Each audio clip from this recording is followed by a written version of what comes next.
Hello, it's been a while since I've done one of these.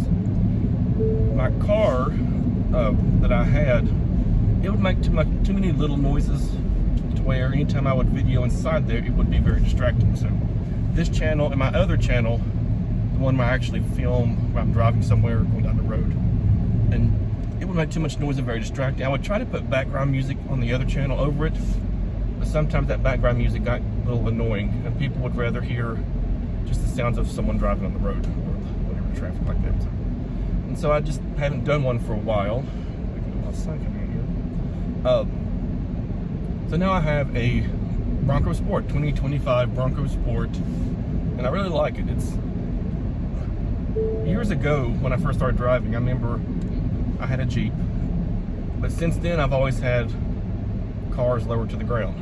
And I remember my first, the Ford Aspire.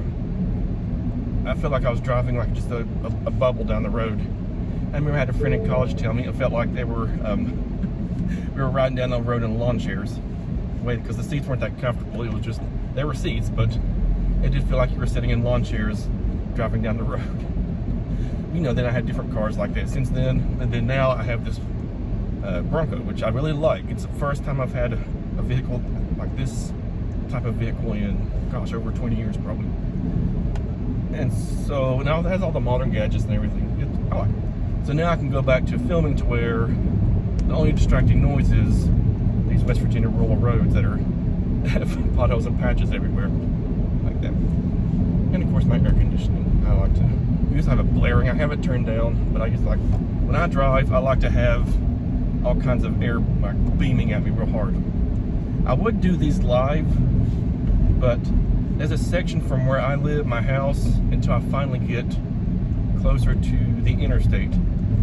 Service goes really crappy. Like cell service really crappy, so it would be nothing but me lagging and cutting in and out. So I rather just video it and then send it on in for that.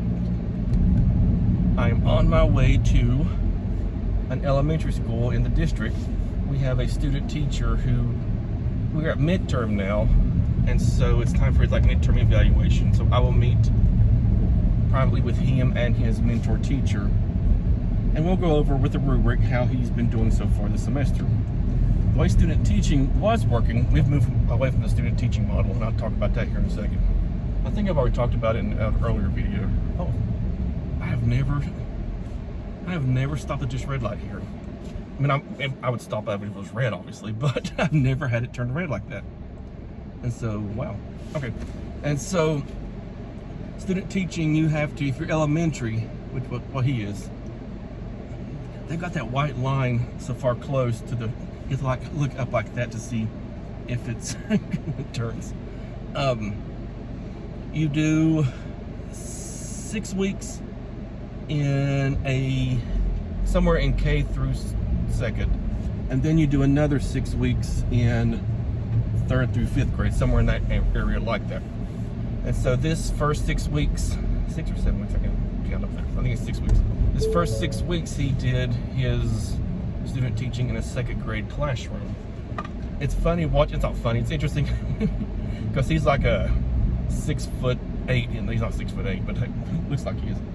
This baseball player, and he does a really good job as an elementary teacher, but it just looks funny. Anyway, and so he's already moved on to his 2nd placement, but we still have to do like a midterm evaluation with his first mentor teacher. He's already started with his 2nd mentor teacher, and he'll be there until around Thanksgiving break, and then he'll finish his student teaching.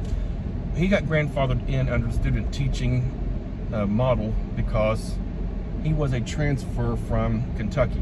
He did 1 or 2 years in a college in Kentucky, and then he transferred here to our college here in West Virginia. And so the state of West Virginia allowed him to get grandfathered in under that system, like that. But now we have a residential model where students do a year-long residency. Residency 1 in the fall, residency 2 in the spring. And so there's no moving around. Oh, got a green light on here. Stop just looking. You're with that same teacher for the whole school year. So we got to be really selective now, because with student teaching, if you're with a horrible teacher, you're only going to be with them for 6 weeks. And I always tell my students, if you're with a horrible teacher, especially during clinical time when you're not student teaching, you can still learn something from a teacher that's horrible, because you at least learn what not to do. I should have went to McDonald's. Oh, but I'll get off at Starbucks. You still at least learn what not to do, and it's not going to be backwards not with them all the time. Residency is not that time to do that. So we have to be really selective when it comes to who we try to get our students paired with, now, since we can be with that same teacher all year. And so far we've had wonderful teachers every single time, so we've been very fortunate for that.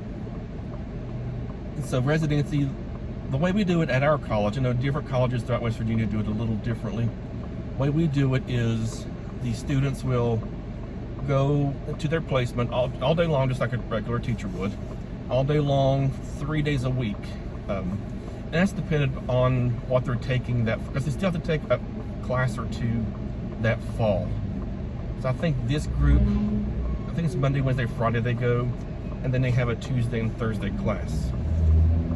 And our secondary ed major, I think she goes Monday, Tuesday, Wednesday, and she has classes on Thursdays and Fridays. So, but then their second semester in residency 2, they still return back in January, same classroom, same teacher, same students, and then they go 5 days a week. That works out really well, because the student teaching model, whether you were elementary or secondary, you were only with a group of students for 6 weeks. As soon as your students got to know you, you got to know them, it was time to switch. And you were only seeing half a school year at that placement. In our secondary ed, doing this weird thing here. My car's doing something. I need to take it in to see. It keeps saying blind spot failure or something. And so our secondary ed majors had to go 6 weeks in a middle school, and they go to a completely different school for their high school experience. So that was really even more challenging. And so now our secondary ed major in residency, she's going to do all her school year at one of our middle schools in the district here for that. And they can have the option of going middle school or high school, but she worked out better in the middle school setting. We take that into account too when we observe them all throughout, their journey of their 4 years with us like that before we determine. Well, 3 years and then the year of residency like that. Yeah, I'm still working at the same university I've been at. This is my 5th year there. I've completed 4 years there. I'm actually up for a 5-year contract, so I got to get that information, my portfolio submitted to my supervisor. Well, actually, it was due last weekend, but I've got an extension to this coming weekend to do that. And so I can't believe I've been here that long. I still remember shooting my first video of on my way to my first day at the job at the university here. And now I'm in year 5 here. But I've also, since it's been a year, I haven't really changed jobs since I've actually shot a video again. I still do VIP Kid. I don't do it as much as I used to. I think I've said that as well, because I don't really have the time, the energy, and really the go-to to really. When I first started doing it, I would do weekends all night long. I would open my schedule all night, and I'd be teaching from that evening all the way until Saturday morning, until Sunday morning. And I was really messing up my sleep schedule. And right now with what I'm doing, I really want to keep that sleep schedule there. So what I do now, I'll open up the peak hours on Mondays, Wednesdays, and Fridays. I don't even do like every day like that anymore. And then when my regulars book, I'll give it like a day or two extra. And because I have one regular who the system will book them automatically, because his father told me this over WeChat. And so they get booked automatically. And right now, where they're off on holiday, I think this might have been already, not whether they're back off holiday or not. He wanted to move it around to make it better for their schedule since he's not going to school. And so what I do for him, once I see his name popped up, I'll let his dad know on WeChat, and then his dad will go in and adjust his schedule, and he'll take him out of some classes, put him in at different times. And then once I've seen like all of my regulars got their spots, I'll go in and close out the schedule, because I really don't feel like teaching 5 students in a row like that. And so, like this morning, I had two. I sent the feedback, and it was two people I'm very familiar with and used to, very good students, and that's all I want. I don't, I really don't want to do it, but I like my regulars so much that I stay open for them because they're wonderful. I love seeing them every week. I have I'm probably down to like 5 or 6 now because some have kind of dropped off over time, and I still leave some slots open. I don't close it automatically real quick just in case some of them do happen to come back to VIP Kid. But there's also Tiger School, VIP Kid and Tiger School together. That I've had one. He was with VIP Kid. Then all that happened with the regulations and all that, and then he popped up on Tiger School, and so I still have him, and he's wonderful too, very wonderful. I have one who's a regular. I like him. He needs a lot of assistance, but he puts forth a lot of effort, and I appreciate that. When kids are putting forth all they have, and I'm willing to, step in and help them meet them where they are for that. But I still do that. Ngu, I have one student. I message him he actually on Instagram and WeChat, but I think he's just on Instagram now. With them, you have to teach a class, at least one class every, I think 90 days. And they'll give you a warning when it's getting like day 80 without teaching, or 75 or 80. And I'll send him a message saying, hey, you want to do a class? He's like, yeah, I'll open it up one. He'll tell me the time he's available, and we'll do that. Just so I can keep my account there. I don't want to lose it because you didn't have to go through the whole process. What they do, they have to go through the whole process of getting rehired. So, and they don't pay a lot. But I like Ngu. I just want to keep it. I don't want to let it go. Native Camp, I've let that go. I just didn't feel like that way they did it was kind of awkward. They had the whole 90-day rule thing too, but it's easy to get reactivated. They just you send them a message like, okay, you're reactivated, and then you got to teach a class within 24 hours or it gets deactivated again. Well, that's what it was for me, because I would do that, and then I'd be like, okay, I'm gonna maybe open a class later this week, and I go in, it's already deactivated again. And so they wanted you have to do that within 24 hours of getting the activation. Like, okay, so, and I just don't want to fool with that anymore. I still adjunct for Grand Canyon University. I'll do maybe 2 to 3 classes. Right now, I'm about to do 4 because I'll have 3 student teaching classes with only 1 student in each one of those. So it's not like it's going to be a mountain of work for that. And then I have the one class. It's a it's a graduate class in the early childhood special needs department, and that only had 6 students in it. So I was willing to take a 4th class on, and it's funny how 2 of the 4 classes are the same class. It just had different start dates. And so all I got to do is just move some stuff over, and in the discussion post, just tailor those to that student, whatever. So when I do my replies to her. And I do have my full-time job with Western Governors University. I like that. I've started branching out on that one because I've been doing evaluation work with them. I'm an evaluator, where if you're familiar with their model, the instructors don't evaluate, and evaluators we don't teach anything. There's instructors, and then all your submissions are scored by evaluators who don't know who you are. So it makes all of your submissions unbiased. And so you get a grading for that, and since it's the competency model, we have a rubric and we evaluate your work. If there's any aspects that aren't marked competent, then you have another attempt at it. You keep having more attempts until you get everything, and you can prove competency in these objectives for that. So I work with the special ed department there, and I've been branching out. They call it branching, and I've also do work for their academic authenticity department. That's where if someone is suspected plagiarism, misuse of AI, but they have an automatic system that's automatic referrals, so it automatically goes to a system called CopyLeaks, very similar to like Turnitin or something like that. And if that CopyLeaks is like 30%, and then if it's 30 or 60, I can't remember. Anyway, there's a certain percentage. If it's there, it automatically refers to them. And so they have us, who aren't really full-time academic authenticity evaluators. They have us going through, and they give us certain tasks that have a high number of those referrals. And so we'll go through and clear those out, so the people who work full-time in academic authenticity, they can spend their time focusing on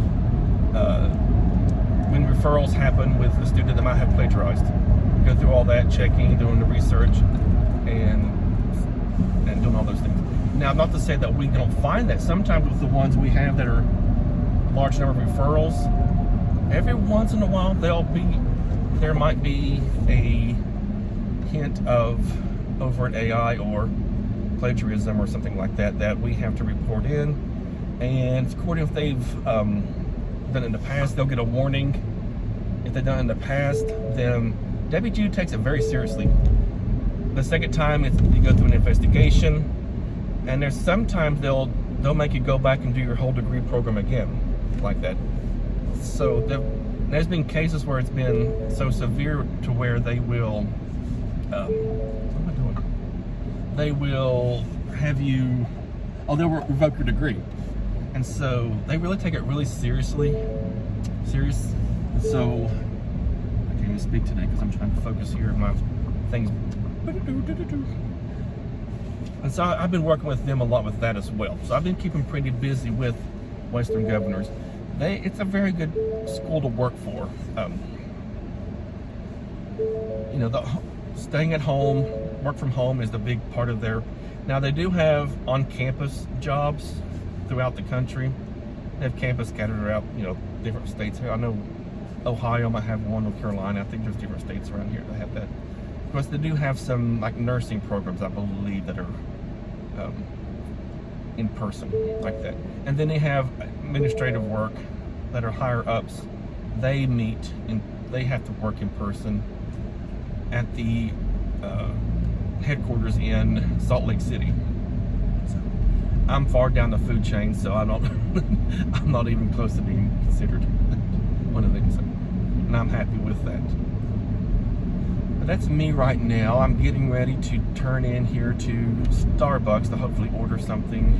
If the drive-thru line's long, I'm not going to worry about it. The Starbucks in this area, they always build them, maybe one in here in Charleston area. Besides that one, they like to put them in places where the drive-thrus are very inconvenient.